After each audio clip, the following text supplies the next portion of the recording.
Председателката на Општинската изборна комисија Куманово, Кристина Цветковска, денеска им ги додели уверенијата на избраните советници во Советот на Општина Куманово и на градоначалникот Максим Димитриевски. Новиот состав на Советот на Општината се состои од 31 советник. Конститутивната седница на Советот допрева ќе се одржи, а со неа ќе председава највозрасниот член.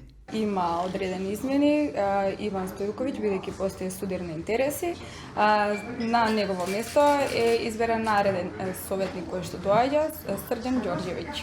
На советниците им посакувам многу успех, успешна работа, да работат во интерес на граѓаните. На градоначалникот му посакувам многу успех и реализирани програми. Сакам да се заблагодарам до Државна изборна комисија што денеска во име на граѓаните на општина Куманово ни го врачи уверението за новиот градоначалнички мандат, воедно да се заблагодарам и на сите граѓани на Куманово кои што ми дадоа поддршка на овие избори, но и на тие од кои што не ја добив, дека ќе ги уверам во следниот мандат дека Куманово ќе го реализира сето тоа што беше ветено и составен дел на мојата изборна програма. Воедно ја користам оваа прилика да им честитам на сите избрани членови на Советот на Општина Куманово, вкупно 31, и да им посакам успех во следните 4 години, бидејќи целта е заедничка, а тоа е раст и развој на Куманово и негова трансформација во еден модерен и европски град. Исто така ја користам и оваа прилика да се заблагодарам на сите представници на медиумите кои што активно ја следеа кампањата во општина Куманово и да им посакам успех и воедно нивно активно делување се со цел на развој на демократијата во нашиот град и во нашата држава. Конституирањето на Советот не е во моја надлежност, тоа е во рацете на Советот. Согласно деловникот, од овој момент во рок од 5 до 10 дена треба да се конституира Советот. Јас им посакувам истиот да се конституира час поскоро, бидејќи во Куманово се неопходни одлуки на овој како битен представнички орган со цел да се прилагоди буџетот на реалните потреби до крајот на годината, а дополнително веќе влегуваме и во месец ноември кога ќе почнат подготовките на следниот буџет за тековна 2026 година, кој што треба да ги содржи сите оние размени компоненти согласно Законот за финансирање на единици на локална самоуправа.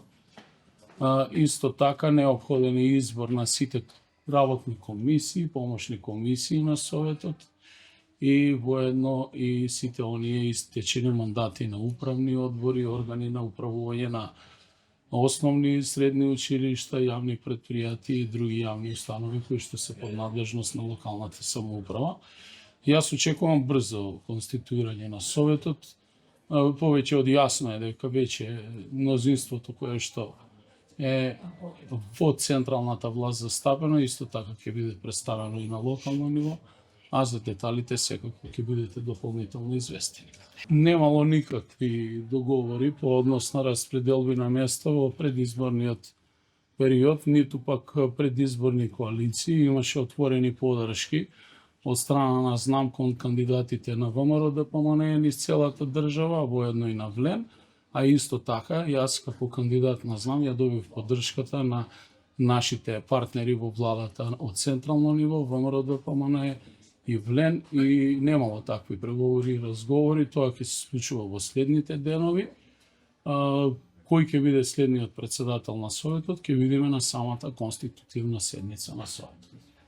Генерално имаше 11 апликации за ноемвриска награда. Искрено жалам што оваа година Куманово нема можност да додели, со оглед дека комисијата која што ги доделува овие награди и признанија, која што е најголема награда, е ноемвриска награда, во општината не е конституирана, како и Советот. Јас одлучив да го искористам своето право како градоначалник и да доделам поголем број на благодарници на истите тие кандидати за кои што е поднесена апликација за добивање на ноемвриска награда. Во текот на денот кабинетот ќе ви извести, бидејќи во моментов ја немам точната информација и не сакам да погрешам да испуштам некој. Мислам дека се вкупно 8 добитници Но таа награда е награда од градоначалникот и не подразбира оној финансиски дел што го подразбира и самата ноемвриска награда, но веќе следната година верувам дека Советот согласно деловникот за работа ќе донесе одлука. Во пресрет на денот на ослободувањето на Куманово, вечерва на градскиот плоштад ќе се одржи празничен концерт на кој ќе настапат Калиопи, Сладкаристика, Тони Зен, Лука Чомбе, Еда Јакупи и Бесим Мифтари. По повод 506 години од постоењето на Куманово и 81 година од ослободувањето од фашистичката окупација се организираат повеќе настани. Денеска во училишната спортска сала на Перо Наков се одржа традиционалниот турнир во мал фудбал Пехар на градоначалникот. Вечерва ќе се презентираат резултатите од литературниот конкурс Куманово во срцето во организација на секторот за внатрешни работи Куманово, одсек за превенција и националната установа Центар за култура Трајко Прокупиев. А во просториите на Ајкидо клуб Агацу ќе започне семинар со ајкидо мајстори од цела Македонија. Ќе биде отворена традиционалната изложба Кумановски ликовни уметници во уметничката галерија при музеј Куманово. Во оваа прилика, во предвечерието на најголемиот празник 11 ноември, ден на ослободување на Куманово, сакам да искористам да им честитам на сите кумановчани овој голем празник и воедно да ги повикам вечерва да не придружат на градскиот плоштад. Ќе имаме неколку групи кои што ќе бидат гости на градот и ќе организираме свечено одбележување со огномет традиционален, без разлика на временските услови, што е најавено дека ќе имаме дожд, сепак сметам дека сите максимално треба да излеземе на градскиот плоштад и да го одбележиме овој значаен празник за нас и да продолжиме утре со одбележување на денот, полагање на свежо цвеќе, на спомен костурница и дополнително свечената седница која што оваа година ќе се одржи во Занаечиски дом Куманово.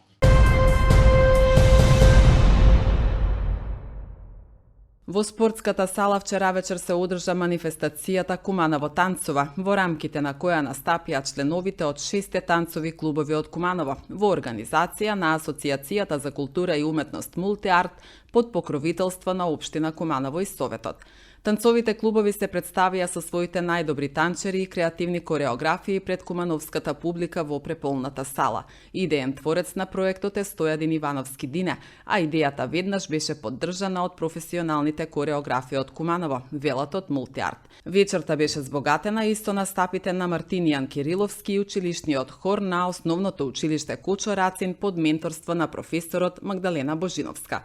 Манифестацијата ја отвори градоначалникот Максим Димитриевски. Овој настан ја потврдува богатата музичка и културна традиција на нашиот град. Нашите танцови клубови не само што ја збогатуваат културната сцена дома, туку и го представуваат Куманово низ целата земја и во странство, освојувајќи бројни трофеи, награди и признанија на најпрестижните надпревари. Вашата посветеност, врвна кореографија и страст кон модерен балет и спортски танц се нашата гордост. Општина Куманово секогаш ќе стои зад своите таленти и ќе ги поддржува сите активности кои го промовираат позитивниот дух и културата на градот, кажа Димитриевски.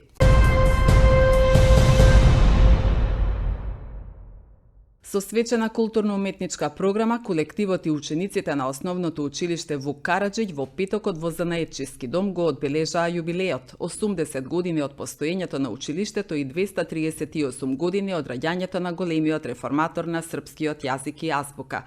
Манифестацијата, која се состоеше од драмски литературни изведби, музички точки, фолклор, модерен балет, носеше наслов "Пиши као што говориш, читај, постоиме 80 години". Историјатот и успешната работа на училиштето беше прикажана преку видеопрезентација, а пред присутните се обрати директорот на основното училиште Вук Караџиќ Ивица Ѓоргиевски.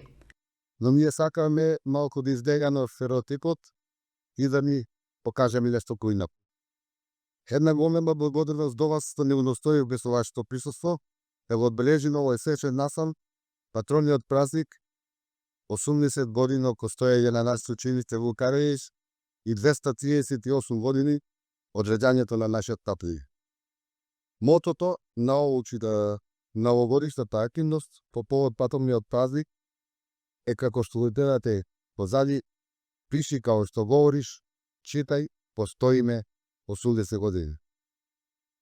и што да се каже повеќе од она што го видовме од видеото за ликот и делото на Вук Караѓич или Штата карта на нашето училиште 80 години историја и подна успешна работа. Училиштето воопшто не е мала работа. Може би треба да размислиме за создавање на една голема монографија, но тоа нека биде цел на идните генерации во наредниот период. Може да се пофалиде дека во последните години нашето училиште интензивно и постојано се реновира. Во Балди Бонатака е изгледна на фасада на училиштето, а во проект веќе е во Куманово план за натрешно преуредување на училиштето. Со што добиваме нит на модерно училиште, токму како што наликува на едно од современите училишта во градот и општината. Остваруваме соработка со други училишта во Македонија и надвор од Македонија.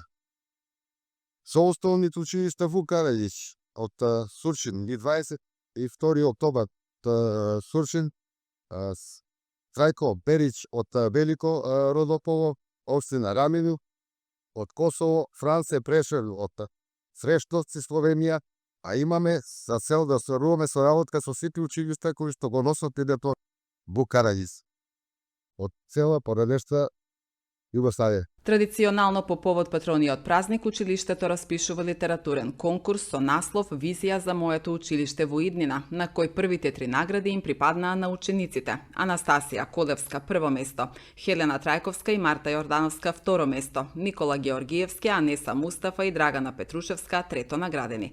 Паралелно со литературниот беше распишан и ликовен конкурс и наградени повеќе ученици. Јована Димишковска, Сара Димовска, Теона Тричковиќ, Михаил Грговски, Анастасија Ајтарска, Драгана Петрушевска, Хелена Трајковска, Никола Георгиевски, Марта Јордановска и Јована Тасевска. Инаку за успешната воспитно-образовна дејност на свеченото одбележување на патрониот празник, сите наставници добија благодарници од директорот, а од името на колективот, наставникот по македонски јазик Николче Јакимовски, кој што е член на училишниот одбор и председател на комисијата за патронати и свечени одбележувања, му додели благодарница на Ивица Ѓоргиевски. Јас имам голема визија за училиштето, која што верувам дека ќе се исполни, а во тоа сум сигурна затоа што е веќе на многу добар пат. Мојата визија е училиштето да биде поголемо со многу деца кои сакаат и имаат голема желба да одат на училиште.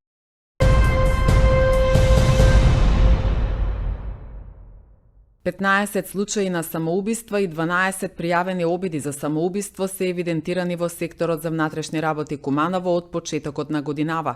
Од вкупниот број на самоубиства, во 13 случаи станувало збор за лица од машки пол.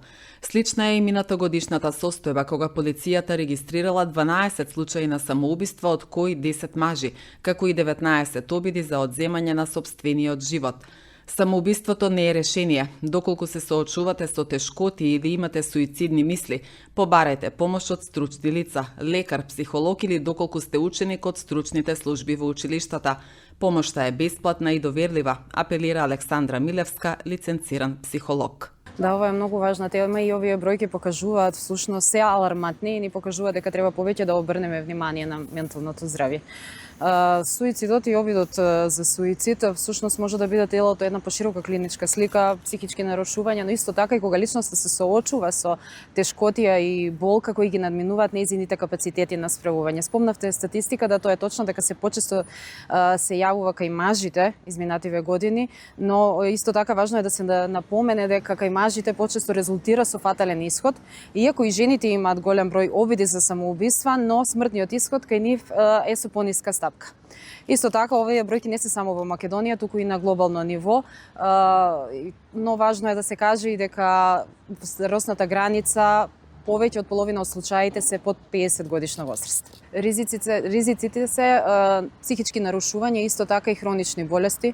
Овој период е зголемен бројот на обидите и ова не е случајно така затоа што имаме намалување на сончевата светлост, имаме пат на енергија, променет биоритам, исто така и поголема изолација поради ниските температури. Сето ова води кон поголема изолација, зголемување на чувството на безнадежност и депресија, што е онака веќе ризик фактор кај ранливите категории. Да се препознае или превенција е главното нешто. Секоја најава, секое повлекување кај луѓето треба да го сватиме како знак не само за внимание или слабост, туку како повик за помош. Затоа што овде важи поговорката каде што има чат има и оган и не е исклучена можноста да секоја најава резултира со обид, а секој обид да резултира со фатален ишод. Да се напомене дека и ако има еден обид, голема е веројатноста да има и друг. Важно е да знаеме дека ова не значи само желба да се заврши животот, туку е очајнички обид да се прекине болката и безнадежноста со која личноста една се соочува. Да знаете, грижата за менталното здравје не е само индивидуална одговорност, туку колективна. Пред се на семејството, на заедницата и на институциите. Важно е да се превенира. Превенцијата е најважна тука, да се зборува уште во рана возраст и во училиштата и да се негува менталното здравје, исто како што се негува и физичкото здравје. Посебно кај децата повлекувањето да го гледаме, нели, што е нормално како развојна фаза во адолесцентниот период, но исто така бројките покажуваат и алармантно зголемување на депресивните чувства кај адолесцентите и кај младите и треба да се реагира, да се искористат сите ресурси на стручните лица. Психолозите, дали во школото, дали во други институции, приватни, јавни здравствени институции, да се побера помош и да се реагира на време. Па во последниве години бележиме тренд на зголемување на грижата за менталното здравје, барем кај нас во приватна пракса бројките тоа го покажуваат, дека и индивидуалната работа на себе и семејната е се почеста. Исто така се обрнува внимание колку толку и во училиштата се зборува на овие теми, но не е доволно. И бројките го покажуваат ова дека не е доволно. Треба да се внимава повеќе, да се одржуваат работилници, групни работилници, дали на училиште, дали во приватните пракси, за да го свртиме внимание на јавноста колку е важно менталното здравје, за да и другите да се едуцираме, сите да бидеме едуцирани за да можеме да слушаме, да разбираме, а не само да осудуваме, затоа што слушањето, разбирањето и поддршката може да спасат нечи живот.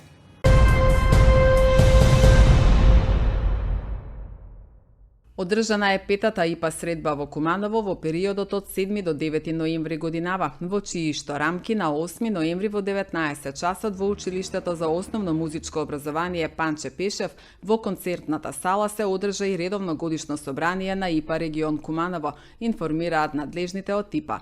За време на одржаното собрание беа усвоени годишниот извештај и план за работа и донесени повеќе одлуки кои што се значајни за понатамошната работа на регионот. На настанот како наблюдувачи зедоа учество и странски делегации од збратимени региони од типа Полска, Романија, Босна и Херцеговина и Србија. Исто така на настанот зедоа учество и делегации од националната секција на ИПА и ИПА региони од Македонија, Скопје, Прилеп, Штип и Струмица, соопштија надлежните.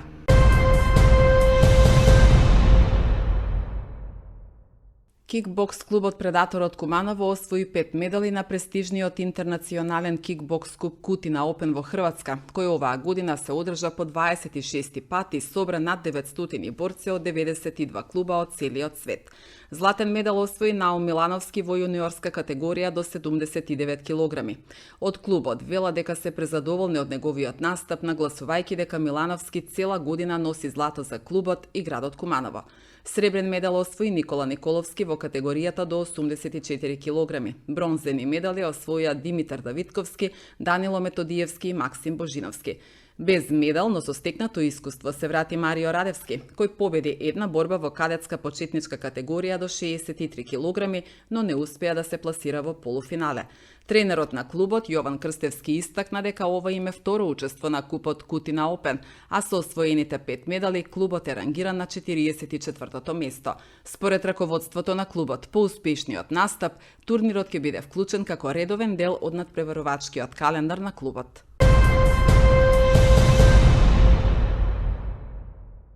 После пауза од 13 години, Тениската федерација на Македонија го организираше тенискиот турнир за тениски ветеранки, каде што настапи и клубот Тумба од Куманово.